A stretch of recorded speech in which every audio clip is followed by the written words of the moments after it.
Dinlesen yar, benim gözledim, seni tapmadım, ah durup ağladım. Ah yar, sana karıştım, ilki duşan yerimde, gelmenine ağladım.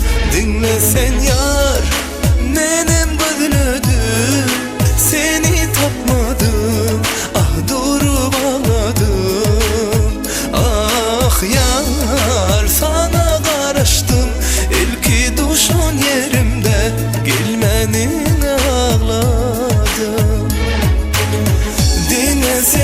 Dinlesen men için, bu nasman ağlayar ikimiz için.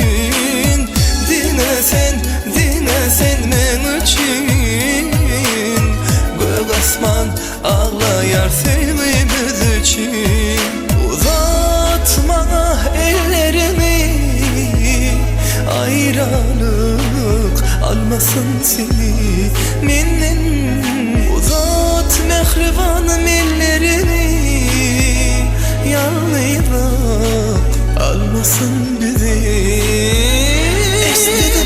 Sen ağlayan, menem ağlayan, hemme zat bu deyip dostlarımı ağlayan. Sana değil ömrümü başka bağlayan, hoğluktum bağladım enen ağlayan. Bu setirleri yazmak ağır düştü, bizim baktığımıza ayrılık kuştu.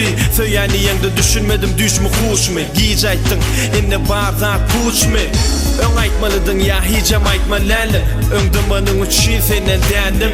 Vakt denim, denmeli denim, inni giç dar ikimize elim.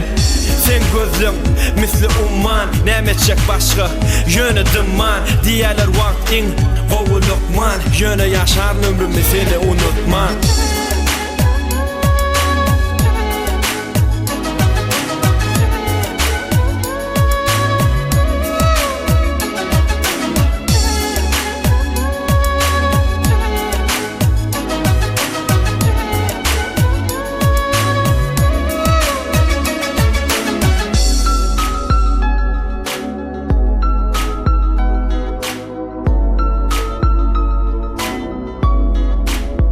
Gitmesen yar, sensiz ağlarım, sevgi yolunda yalnız kalarım. Her günümde seni atlarım, ellerimde suratın seyredip doymurum. Dinlesen men için, bu nasman ağlayar ikimiz için.